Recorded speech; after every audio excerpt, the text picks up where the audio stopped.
দর্শক আমন্ত্রণ জানাচ্ছি আমাদের হাতে থাকা আজকের সর্বশেষ গুরুত্বপূর্ণ সংবাদে। শুরুতেই থাকবে সংবাদ শিরোনাম, এরপরেই জানিয়ে দেব বিস্তারিত। পিলখানায় হত্যাকাণ্ডে শেখ হাসিনা ও মঈন ইউসহ ৫৮ জনের বিরুদ্ধে অভিযোগ। যথাসময়ে হবে ইজতেমা, ছাড় পাবে না সহিংসতাকারীরা, বললেন স্বরাষ্ট্র উপদেষ্টা। পূর্ণাঙ্গ রায় প্রকাশ, ২১ আগস্ট গ্রেনেড হামলা মামলা নতুন করে তদন্ত হওয়া উচিত, বললেন হাইকোর্ট। ২৫ সালের মধ্যেই জাতীয় নির্বাচন সম্ভব, বলছেন গণতন্ত্র মঞ্চ। বাংলাদেশকে ৬৮৫ ভারতীয় বিশিষ্ট নাগরিকের খোলা চিঠি। এতক্ষণ শুনছিলেন সংবাদ শিরোনাম, এখন জানাচ্ছি বিস্তারিত। পিলখানায় হত্যাকাণ্ডে শেখ হাসিনা ও মঈন ইউসহ ৫৮ জনের বিরুদ্ধে অভিযোগ। পিলখানা হত্যাকাণ্ডে সাবেক প্রধানমন্ত্রী শেখ হাসিনা ও সাবেক সেনাপ্রধান মঈন ইউসহ আহমেদসহ ৫৮ জনকে আসামি করে অভিযোগ দাখিল করা হয়েছে।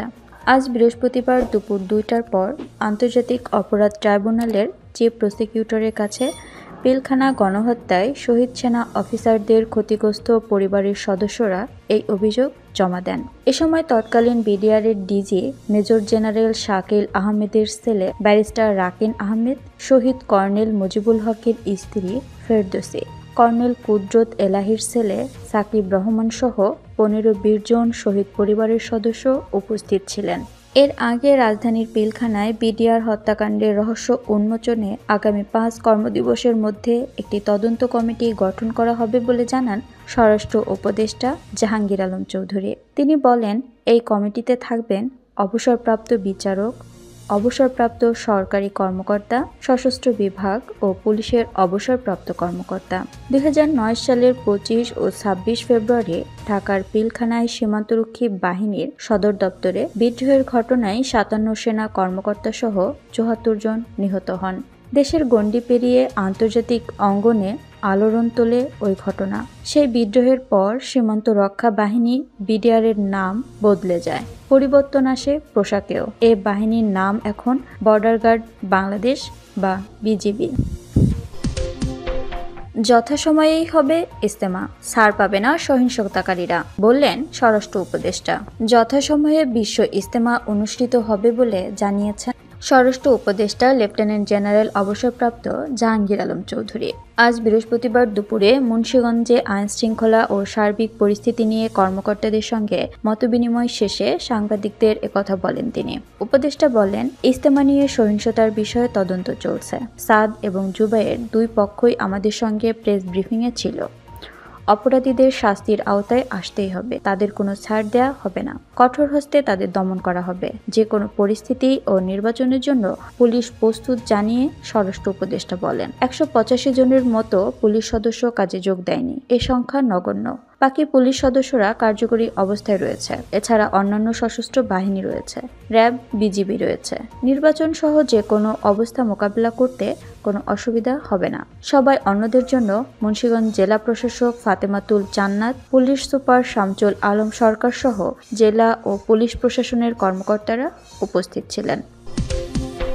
পূর্ণাঙ্গ রায় প্রকাশ, ২১ আগস্ট গ্রেনেড হামলা মামলার নতুন করে তদন্ত হওয়া উচিত, বলেছেন হাইকোর্ট। ন্যায় বিচার নিশ্চিতে যথাযথ ও বিশেষজ্ঞ সংস্থার মাধ্যমে নতুন করে তদন্তের জন্য প্রয়োজনীয় পদক্ষেপ নিতে ২১ আগস্ট গ্রেনেড হামলা মামলা স্বরাষ্ট্র মন্ত্রণালয়ে পাঠানো উচিত বলে অভিমত দিয়েছেন হাইকোর্ট। এই পর্যবেক্ষণের আলোকে যথাযথ ও প্রয়োজনীয় পদক্ষেপ নিতে আদেশের অনুলিপি স্বরাষ্ট্র মন্ত্রণালয়ে পাঠাতে বলা হয়েছে। ২ দশক আগে আওয়ামী লীগের সমাবেশে গ্রেনেড হামলার ঘটনায় করা এ মামলায় বিচারিক আদালতের দেয়া সাজার রায় বাতিল করে ১ ডিসেম্বর রায় দেন হাইকোর্ট। ওই রায়ের পূর্ণাঙ্গ অনুলিপি বৃহস্পতিবার সুপ্রিম কোর্টের ওয়েবসাইটে প্রকাশ করা হয়েছে। এই রায়ের ফলে বিএনপির ভারপ্রাপ্ত চেয়ারম্যান তারেক রহমান, সাবেক স্বরাষ্ট্র প্রতিমন্ত্রী লুৎফুজ্জামান বাবর সহ গ্রেনেড হামলা মামলার আসামিরা খালাস পান। আসামিদের death reference, appeal, jail appeal ও বিবিধ আবেদনের ওপর শুনানি শেষে বিচারপতি এ.কে.এম. আসাদুজ্জামান ও বিচারপতি সৈয়দ এনায়েত হোসেনের সমন্বয়ে গঠিত হাইকোর্ট বেঞ্চ রায় দেন। সুপ্রিম কোর্টের ওয়েবসাইটে ৭৯ পৃষ্ঠা করে পৃথক দুটি মামলার, হত্যা ও বিস্ফোরক মামলা পূর্ণাঙ্গ রায় প্রকাশিত হয়েছে। 2004 সালের 21 আগস্ট রাজধানীর বঙ্গবন্ধু এভিনিউয়ে আওয়ামী লীগের সভাপতি শেখ হাসিনার সমাবেশে গ্রেনেড হামলা হয়। এতে 24 জন নিহত হন, আহত হন শতাধিক নেতাকর্মী। তখন ক্ষমতায় ছিল বিএনপি জামাত জোট সরকার। গ্রেনেড হামলার ঘটনায় মামলা হয় মতিঝিল থানায়। মামলার তদন্ত ভিন্ন খাতে নিতে তৎকালীন সরকার নানা তৎপরতা চালায় বলে আওয়ামী লীগের পক্ষ থেকে অভিযোগ করা হয়েছিল। এরপর 2007 সালে তৎকালীন তত্ত্বাবধায়ক সরকার মামলার তদন্ত নতুনভাবে শুরু করে। 2008 সালে এ মামলায় প্রথমে 5 জনকে আসামি করে আদালতে অভিযোগপত্র দেয় পুলিশের অপরাধ তদন্ত বিভাগ সিআইডি। পরে আওয়ামী লীগ সরকার আমলে এ মামলার হত্যা ও বিস্ফোরক অধিকতর তদন্ত হয়। এরপর তারেক রহমান সহ আরও 30 জনকে আসামি করে সম্পূরক অভিযোগপত্র জমা দেওয়া হয়। 25 সালের মধ্যেই জাতীয় নির্বাচন সম্ভব বললেন গণতন্ত্র মঞ্চ। প্রধান উপদেষ্টার ভাষণে জাতীয় নির্বাচন ও জাতীয় ঐক্যমত সংক্রান্ত কমিশন গঠনের ধারণাকে স্বাগত জানিয়ে গণতন্ত্র মঞ্চের নেতারা বলেছেন, সরকারের কাজের গতি ও দক্ষতা থাকলে ঐক্যমতের ভিত্তিতে প্রয়োজনীয় সংস্কার করে 2025 সালের মধ্যেই জাতীয় নির্বাচন অনুষ্ঠান করা সম্ভব। নেতারা শঙ্কা প্রকাশ করে বলেন, সরকারের নিরপেক্ষতা প্রশ্নবিদ্ধ হলে জাতীয় নির্বাচনও প্রশ্নবিদ্ধ হয়ে যেতে পারে। বাতিল হওয়া স্থানীয় পরিষদের কাউন্সিলরদের পুনর্বাসনের কোনো সুযোগ নেই বলেও মনে করেন নেতারা। বৃহস্পতিবার দুপুরে রাজধানীর তোপখানা রোডে শিশু কল্যাণ ভবনে নাগরিক ঐক্যের কেন্দ্রীয় কার্যালয়ে এক সংবাদ সম্মেলনে নেতারা এসব কথা বলেন। সাম্প্রতিক পরিস্থিতি নিয়ে এ সংবাদ সম্মেলন আয়োজন করে গণতন্ত্র মঞ্চ।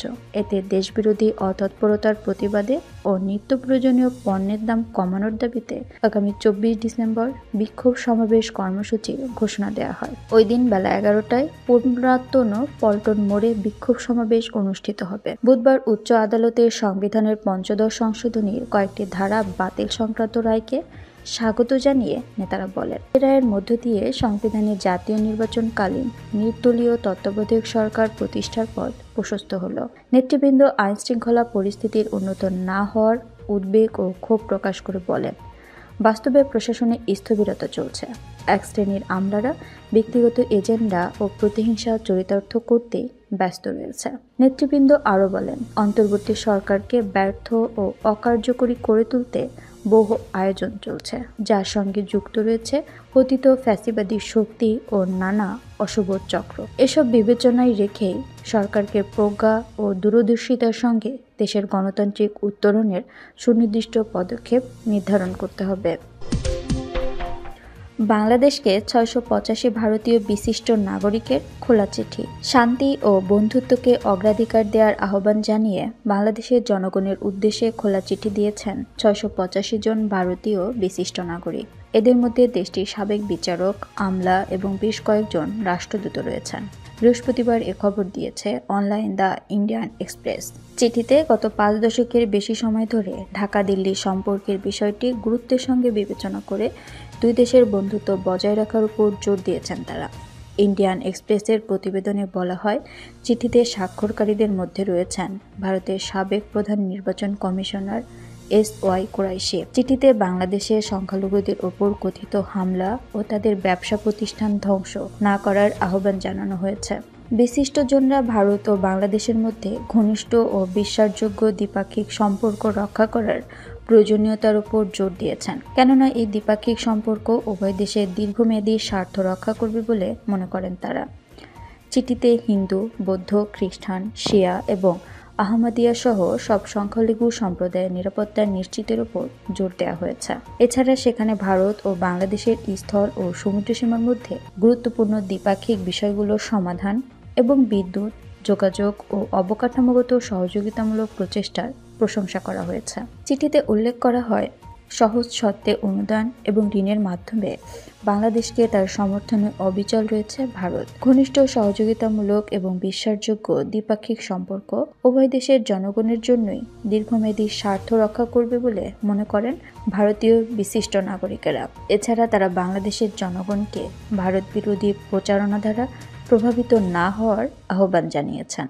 সবশেষে গণতন্ত্র ও ধর্মনিরপেক্ষতা পুনরুদ্ধারের আহ্বান জানিয়ে অবাধ, সুষ্ঠু ও অন্তর্ভুক্তিমূলক নির্বাচনের গুরুত্বের উপর জোর দিয়েছেন তারা।